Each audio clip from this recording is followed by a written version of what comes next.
আসসালামু আলাইকুম। বাংলাদেশ বেতার, রাজশাহী। স্থানীয় সংবাদ পড়ছি শাম্মী আক্তার সুমি।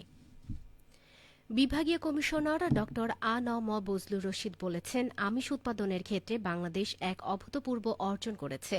প্রাণী সম্পদ দপ্তরে যারা কর্মরত আছেন তারা সহ কৃষক এবং তরুণ সমাজ এগিয়ে এসেছেন বলেই এটা সম্ভব হয়েছে। গতকাল রাজশাহী বোটানিক্যাল গার্ডেন ও চিড়িয়াখানা পার্কিং চত্বরে জাতীয় প্রাণী সম্পদ সপ্তাহ ২০২৫ উদ্বোধন অনুষ্ঠানে প্রধান অতিথির বক্তৃতায় তিনি এসব কথা বলেন। এ সময় তিনি আরও বলেন, প্রাণী সম্পদ দপ্তর এখন আর পিছিয়ে নেই। যারা মাঠ পর্যায়ে কাজ করেন এটি তাদের পরিশ্রমের ফল। সরকার প্রথমবারের মতো এবছর প্রাণী সম্পদ সপ্তাহ ঘোষণা করেছে। প্রাণী সম্পদে অবদান রাখায় জাতীয় পর্যায়ে রাজশাহী থেকে ৬ জন পুরস্কার পাচ্ছেন। এটা আমাদের জন্য অত্যন্ত গৌরবের বিষয়। প্রাণী সম্পদ খাত শুধু দেশে নয় বিদেশেও গ্রহণযোগ্যতা অর্জন করবে বলে তিনি আশাবাদ ব্যক্ত করেন। রাজশাহীতে জেন্ডার সমতা, শিশু অধিকার সুরক্ষা এবং কর্মক্ষেত্রে বৈষম্যহীন পরিবেশ গড়ে তোলার লক্ষ্যে নিয়োগকর্তা ও মিডিয়া ব্যক্তিদের নিয়ে সংলাপ অনুষ্ঠিত হয়েছে। গতকাল ইউসেফ বাংলাদেশ রাজশাহী আঞ্চলিক কার্যালয়ে এ সংলাপের আয়োজন করে প্রতিষ্ঠানটি। সংলাপে বক্তারা বলেন, পরিবার, শিক্ষা প্রতিষ্ঠান এবং কর্মক্ষেত্রে সব জায়গায় সচেতনতা ও দায়িত্বশীল আচরণ নিশ্চিত করা গেলে শিশু ও নারীর সুরক্ষা বহুগুণে বৃদ্ধি পাবে। শুধু সামাজিক মনোভাব পরিবর্তন নয়, প্রাতিষ্ঠানিক কাঠামোকে আরও জবাবদিহিমূলক করতে হবে বলেও তাঁরা মত দেন। কর্মক্ষেত্রে নারীর সমান অংশগ্রহণ, নিরাপদ পরিবেশ ও জেন্ডার সংবেদনশীল নীতি চালুর ওপর বিশেষ গুরুত্ব আরোপ করেন বক্তারা। বগুড়ায় অভ্যন্তরীণ আমন ধান চাল সংগ্রহ শুরু হয়েছে। এবার ধান ও চালের দাম বাড়ায় ধান চাল সংগ্রহ লক্ষ্যমাত্রা পূরণ হবে বলে আশা করছেন জেলা খাদ্য নিয়ন্ত্রণ বিভাগ। গত ২০ নভেম্বর থেকে আমন ধান চাল সংগ্রহ অভিযান শুরু করে খাদ্য অধিদপ্তর, যা চলবে আগামী ২০২৬ সালের ২৮ ফেব্রুয়ারি পর্যন্ত। আগামী ৪ ডিসেম্বর পর্যন্ত মিলারদের সাথে চুক্তি করবে খাদ্য বিভাগ। এছাড়া ডিজিটাল চাল সংগ্রহ ব্যবস্থাপনায় চলছে কার্যক্রম। দাম বাড়ায় এবার কৃষক ও ব্যবসায়ীরা গুদামে ধান চাল দিতে আগ্রহী হবেন বলে আশা হচ্ছে। ট্রাফিক আইন মেনে চলি, যানজট ও দুর্ঘটনামুক্ত নাটোর গড়ি, এই প্রতিপাদ্য বিষয়ে নাটোর ট্রাফিক সেবা সপ্তাহ পালন করা হচ্ছে। ট্রাফিক সেবা সপ্তাহ উপলক্ষে সড়ক দুর্ঘটনা প্রতিরোধে ট্রাফিক আইন সংক্রান্ত স্টিকার ও লিফলেট বিতরণ করা হয়েছে।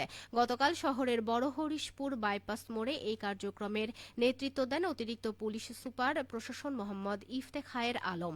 এ সময় বিভিন্ন যানবাহনের চালক এবং যাত্রীদের ট্রাফিক আইন অনুসরণে উদ্বুদ্ধ করা হয়।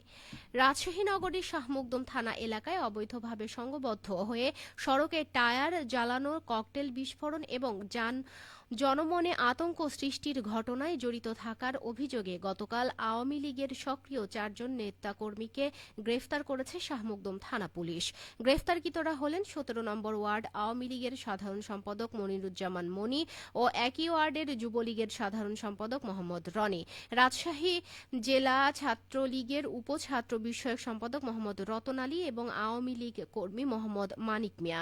তারা সকলে রাজশাহী মহানগরীর শাহমুকদম থানার নওদাপাড়া এলাকার বাসিন্দা। তাদের বিরুদ্ধে মহানগরীর বিভিন্ন থানায় একাধিক মামলা রয়েছে। আসামিদের আদালতে প্রেরণ করা হয়েছে। রাজশাহীর দুর্গাপুর উপজেলায় প্রশাসনের হস্তক্ষেপে ১৪ বছরের এক কিশোরীর বাল্যবিবাহ বন্ধ করা হয়েছে। গতকাল উপজেলার মারিয়া ইউনিয়নের শাহবাজপুর গ্রামে অভিযান পরিচালনা করা হয়। ভ্রাম্যমাণ আদালত সূত্রে জানা যায়, উপজেলার নওপাড়া গ্রামের মৃত দায়মুদ্দিনের ছেলে এনামুল হক নামের যুবকের সঙ্গে এক কিশোরীর বিয়ের আয়োজন চলছিল। খবর পেয়ে তাৎক্ষণিকভাবে বিয়ের অনুষ্ঠান বন্ধ করে ভ্রাম্যমাণ আদালত বসিয়ে বাল্যবিবাহ নিরোধ আইনে ৪০,০০০ টাকা জরিমানা আদায় করা হয়। এ সময় বর ও কনের অভিভাবকদের সতর্ক করে ভবিষ্যতে এ ধরনের কর্মকাণ্ড না করার অঙ্গীকারে আইনানুগ ব্যবস্থা গ্রহণের বিষয়েও সতর্ক করা হয়। এ ব্যাপারে ভ্রাম্যমাণ আদালতের নির্বাহী ম্যাজিস্ট্রেট ও উপজেলা সহকারী কমিশনার ভূমি লায়লা নূর তানজু বলেন, উপজেলার কোথাও বাল্যবিবাহের আয়োজন হলে তা কঠোরভাবে দমন করা হবে। এ ধরনের অভিযান আগামীতেও অব্যাহত থাকবে। সিরাজগঞ্জের তারাশে অবৈধভাবে পুকুর খনন করার অভিযোগে একজনকে ১ লাখ টাকা জরিমানা করেছে ভ্রাম্যমাণ আদালত। গতকাল উপজেলার ঝুরঝুরি এলাকায় এ অভিযান চালানো হয়। এলাকাবাসীর অভিযোগ পেয়ে উপজেলা নির্বাহী অফিসার নুসরাত জাহান অভিযান পরিচালনা করে ঠিকাদার গোলাম মোস্তফাকে আটক করেন। এ সময় ভ্রাম্যমাণ আদালত বসিয়ে তাকে নগদ ১ লাখ টাকা জরিমানা, অনাদায়ে ১৫ দিনের কারাদণ্ড প্রদান করা হয়। সবশেষে আবহাওয়া। আজ দুপুর 12টায় রাজশাহীতে তাপমাত্রা ছিল 26.4 ডিগ্রি সেলসিয়াস। এ সময় বাতাসে আপেক্ষিক আর্দ্রতার পরিমাণ 56%।